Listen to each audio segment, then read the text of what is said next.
Welcome back to Neville's Manifestation Code, the space where we decode Neville Goddard's timeless teachings and show you how to manifest anything through the power of imagination and the law of assumption. In today's video, we are going to dive into how to use the power of imagination to create wealth. So let's begin. Every fortune ever created began not in a bank but in imagination. Neville Goddard said, "Man's imagination is God and there is no other." That means every dime, every idea, every door that ever opened for you started first in your inner world. So when people say they want more money, what they really want is to awaken their creative power, the ability to imagine wealth and let the outer world catch up. Money is never the goal. Money is simply the reflection of your inner state. If you imagine lack, life will echo it. If you imagine abundance, life will obey that too. Because your imagination is not just daydreaming. It's a spiritual law that molds reality itself. Close your eyes for a moment and think about wealth. Do you see it as far away, something only the lucky ones have? Or do you feel it already pulsing through your life, waiting to express itself? Neville taught that everything already exists in infinite states. And the only thing you need to do is move from the state of lack into the state of wealth in imagination. You don't earn this state, you assume it. The first step to using imagination for wealth is to drop every story about struggle. Most of us were taught that money is hard to get, that you must work endlessly, save constantly, and compete to survive. But all of that is just an assumption. Neville would ask, "Who told you that? And why are you still agreeing with it?" You were never meant to live in fear of bills or limitation. You were meant to remember that your consciousness is the source of every dollar that flows to you. So tonight, when you lie down to sleep, I want you to play a simple movie in your mind. Imagine yourself looking at your bank statement and feeling calm, secure, even thrilled at what you see. Imagine buying something for someone you love, easily, joyfully, without checking the price. Imagine hearing someone say, "You're so lucky, everything just works out for you financially." Let that scene become real in your inner world. Neville said, "If you persist in your imagination, reality must conform to it." The subconscious does not argue. It accepts the feeling you give it as truth. But here's the part most people miss. It's not the picture that manifests. It's the feeling the picture evokes. If you can generate the inner sense of being financially free, you have already moved into that state. You don't need to know how the money will come. The universe has infinite bridges of incidents that will unfold naturally. New opportunities, ideas, inspired action, even miracles. Neville loved to remind his students that imagining creates reality because imagination and God are one and the same. When you imagine yourself wealthy, you are claiming your divine inheritance. You are no longer begging life to give you something. You are declaring, "I am abundance."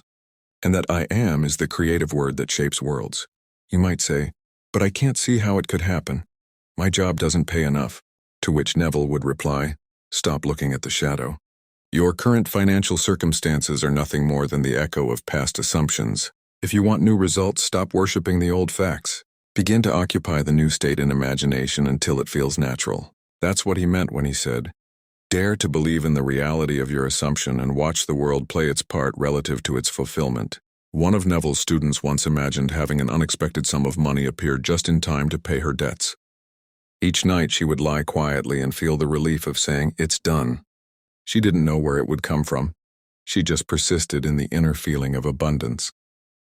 2 weeks later, she received a letter with an inheritance she had forgotten even existed. That's how imagination works, not by logic but by law. To truly master this, you must learn to separate your inner world from appearances. When your outer reality looks empty, your imagination must remain rich. That's faith, living from the unseen. And the moment you persist in that unseen wealth, life rearranges itself to match your conviction. Now let's make it practical. Throughout your day, begin to speak to yourself as the version of you who already lives in abundance. Instead of saying, "Oh, I can't afford that," try, "It's easy for me to afford what I need." Instead of worrying about expenses, affirm quietly, "Money comes to me in expected and unexpected ways." But remember, these words are not magic spells. They are permission slips for your subconscious. They work only when they carry the energy of belief, the feeling of certainty. Whenever you touch a coin, a credit card, or see a price tag, don't flinch, bless it. Say in your mind, "Thank you, money, for serving me." Gratitude is a magnetic frequency. It tells the universe you already have and therefore you can receive more. Before sleep, use Neville's SATS technique, the state akin to sleep. Lie quietly and let your body relax. Then imagine one simple scene that implies wealth is already yours. Perhaps a friend congratulating you, or you signing a check, or simply feeling peaceful as you look at your full account. Do it until you drift into sleep feeling wealthy. That's the golden moment when the seed is planted in the subconscious, and from there it must grow. Don't check for signs, don't ask when it will happen. Neville warned that impatience kills manifestation.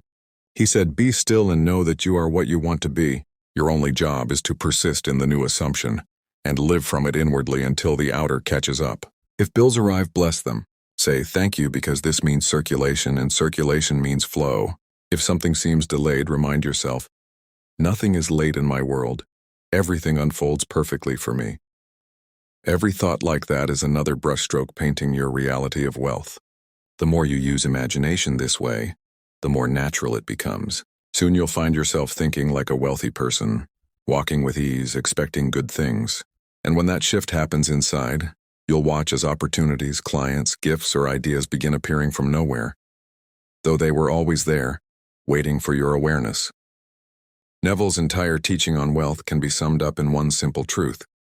To be rich, imagine you are until you feel it so, because in imagination you already possess it, and once you feel possession inwardly, reality must bend to that truth.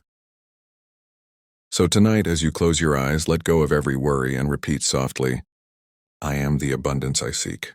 My imagination creates wealth, and it is done." Fall asleep in that state, and soon the world will prove it true, because imagination never fails. It only waits for you to believe.